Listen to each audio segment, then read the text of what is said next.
So I'm just going to say thank you for having me here today. It's been an honor to be among you. I've already found so many connections and new references, and apologies I've not been active at all because I'm not a student anymore. I'm afraid an associate lecturer and I had assessments all day. And so thank you, Adela. I will probably ask you to kind of go through the slides. So I think I was initially asked to come and present the work that Ellen Johnson and myself have done as part of our degree thesis titled Unravel, but I'm taking also the opportunity to show the work of students that have engaged with textiles from a graphic design and computational perspective through workshops that have been a follow-up project that was inspired by Unravel. And I wish to show how much interdisciplinary thinking and making can be an invaluable source for inspiration and for new ways of ideating, but also working together.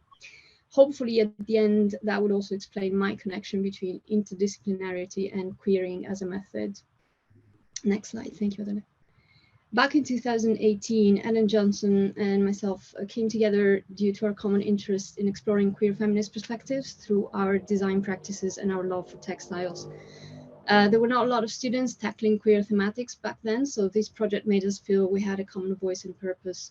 I had previously started looking at textiles by chance during my second year project called Life Patterns, and discovering the word pattern unlocked the potential of exploring a physical aspect of information design through textile production, and more specifically weaving. I was fascinated by how much knowledge goes in the production of textiles and how much knowledge it can also communicate back. During research, I came across, and the next slide, thank you, Adela. During research, I came across a book titled The Maya Textile Tradition, which is a photographic collection put together by Jeffrey J. Fox with some interesting essays from leading Mayanists. But a quote that never really left me goes like this. Textiles, not written books, are the prevalent forms in the Peruvian culture. They use textiles to communicate their worldview in which the Quechua identity is expressed and maintained by the continued use of textiles. The next slide, I have the quote, could we be asking the wrong questions when we ask why ancient Peruvians never developed writing when they were so sophisticated in the sciences of architecture, road building, and more, the fine arts of gold, ceramics, and weaving? Did they develop something that was more efficient in their environment than the written word and more efficient than transporting heavy books across steep mountainous terrain? I'm not saying anything new, really. Annie Albers and her Graphesis, an experiment with type and weaving, gave somewhat a fresh perspective for me as well.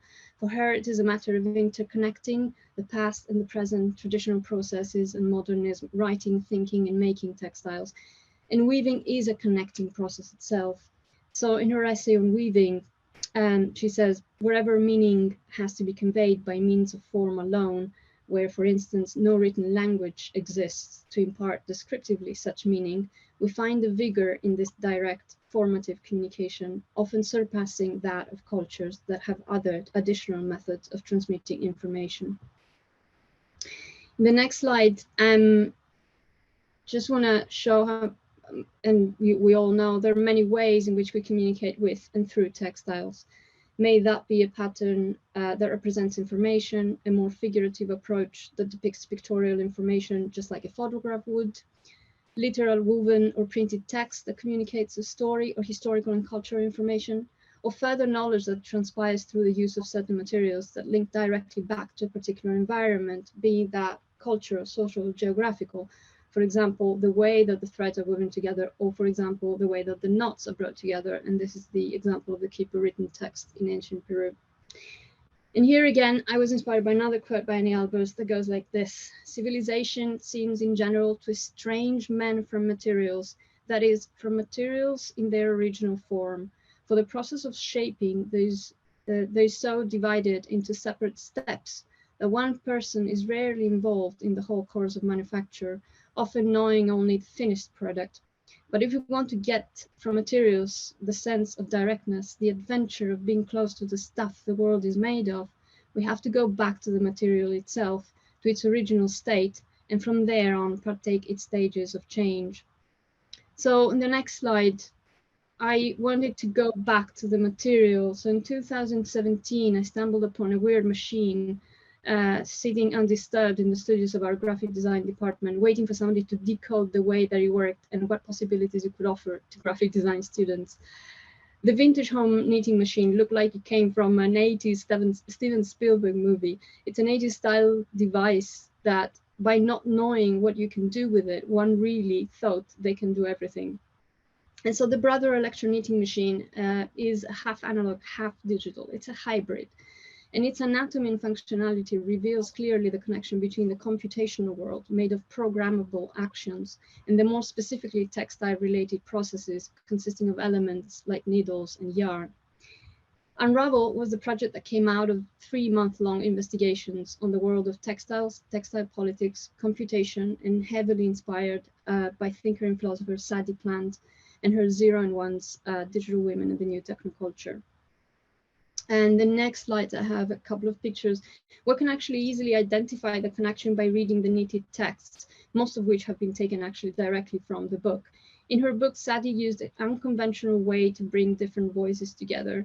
And this, I'm going to quote the textile reader actually. So her written text is seen as a physical network of knowledge, an experimental assembly of information.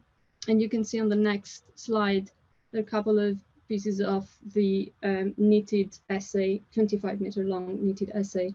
So Unravel is a performance of the making of a knitted manifesto, which unravels ideas and preconceptions of binarism, craft and design, analog and digital, female and male, zeros and ones. Our aim is to challenge gender stereotypes of male-dominated computer hacking and the domestic female quick and easy hobby of knitting. By looping together conceptual threads during our degree show, we connected the nodes in a network composed on our research and influences. The project also explores the communal spirit of a craft, a space in which people can share thoughts and opinions, craft as a vehicle for political change. In this process of interlacing yarns and ideas, the medium became the message. We found there was no better way to talk about and challenge the binary than by using the binary system par excellence, weaving in the jacquard loom as a first form of programming. And so we asked ourselves, if weaving is a form of coding, how would it be to weave code? In what ways and what extent can the pursuit of a mix of old and new technologies? What new perspective will the hybrid outcomes give us on design and communication? The piece was performative in a way that the content was knitted and revealed, unraveled day by day during the week of the degree show, and so included a title, 4 chapters, and a bibliography. On the next slide, sorry, these are just pieces of the book, Sadie Plant's book. Another next slide is just how the setting was within that, with the performative action. And how do I link it to queer making, apart from the queer topics that we've been talking about? So historically, queer was a word that referred to something as odd or strange, as the verb form of queer. Queering referred to the act of taking something and looking at it through a lens that makes it strange or troubles it in some way. And so there's a link between craft and queer as well in that, and that's the next slide there that you have, where craft is a process, is a way of being in the world. So in this, I just want to touch upon how I feel it brings me to use queering as a methodology of making, and the one that I applied in bringing those disciplines together to discuss. And this is through Hacking the Knit workshop, which is a series of workshops on the next slide, funded by New Ways of Working and UAL, University of Arts London, and bringing together different students from different universities and from different courses like graphic design, textile design, and computational design. In a year-long workshop, the main sessions that guided and inspired the direction of work were around how to create patterns generatively from a computer, how to use a knitting machine, how to understand images as pixels, but also as language and as text, and also how to create more interactive experiences. I'm just going to rush through Adele on that. I don't want to be too late. So a couple of slides later, I just want to show a couple of projects that students did, because I thought I was really surprised at what they came up with, and I just want to share it with you. So Alicia is looking at knitting and espionage, and she says, when exploring the link between coding and knitting during the Knit workshop, I discovered the role of knitting in the Second World War and during the French Revolution. And during the war, women were encouraged to knit socks, scarves, and other garments for the soldiers and loved ones. And it has long been suspected and proven that women would be used as spies to knit and encrypt codes and messages into the garments for the soldiers on the battlefront to read. In the next slide, Alice is talking about, looking at the theory and the history, talking about whose history.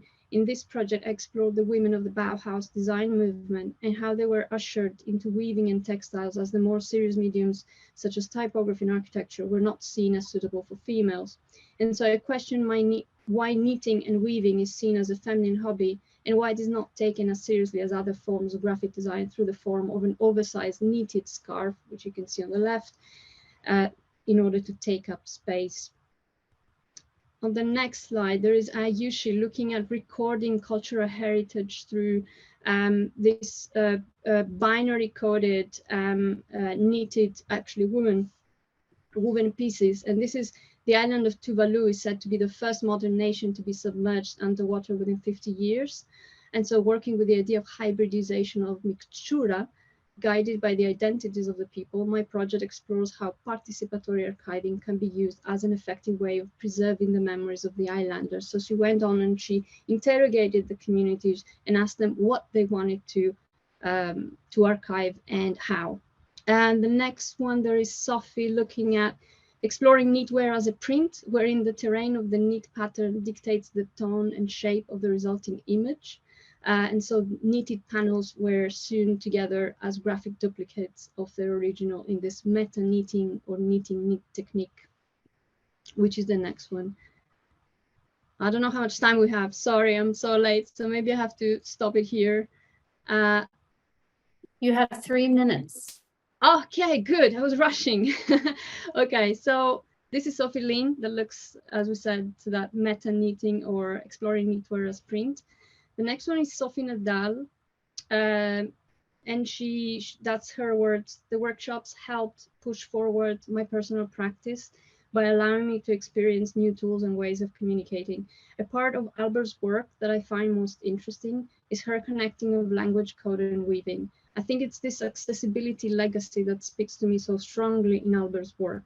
Code isn't to be kept behind confusing tech jargon. It's a language in its own right. And the more people that speak to it, the better we will understand each other and the systems that surround us. And this coalition of old and new makes something very recognizable and comfortable, and yet still leaves space for it to be exciting. And that's where she's looking at creating patterns through code, and then she went back to actually weave it because she wanted that to become a material itself.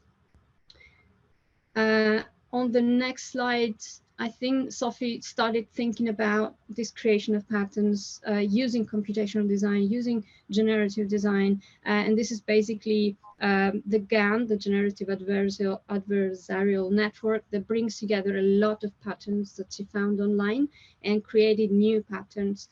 But the way that the system works is it modifies the pattern in a timeline. And so she then took that the patterns that were created through that timeline and created a garment, created the scarf that you can see on the right. And you can see also in this one. So she tried to knit it through the domestic knitting machine that we had. And I just want to conclude with the fact that some students came back and actually were engaged a lot with the theory and the concept of how all these disciplines are connected. So Izzy Thaxton here actually wrote her dissertation on this. She called it The Politics of Making, an exploration into the subversive relationship between textile-based craft and the digital. Some experts are, however, a key concept in this dissertation will be Glenn Adamson's analysis of craft as an approach, as an attitude, rather than a fixed set of things. Even without the production of a tangible product, David Gauntlett likens hand coding to a weaver's way of working, building up layer by layer, testing, repeating, observing, and reworking. It's very much a craft process. So I'm going to end it with this because I love how it all kind of, as I was working out the presentation, it all kind of comes back to the writing somehow. So it's a never-ending translation from one language to the other, in between languages and in between disciplines. And I'm going to end it with another quote from Annie Albers that says, "But most important in one's to one's growth." And yes, Adele, it's the last slide if you want to put it up. Thank you. To one's growth is to see oneself leave the safe ground of accepted conventions and to find oneself alone and self-dependent. It is an adventure which can permeate one's whole being. Self-confidence can grow and a longing for excitement can be satisfied without external means within oneself, for creating is the most intense excitement one can come to know. Thank you. And thank you, Irene. Thank you, Adela.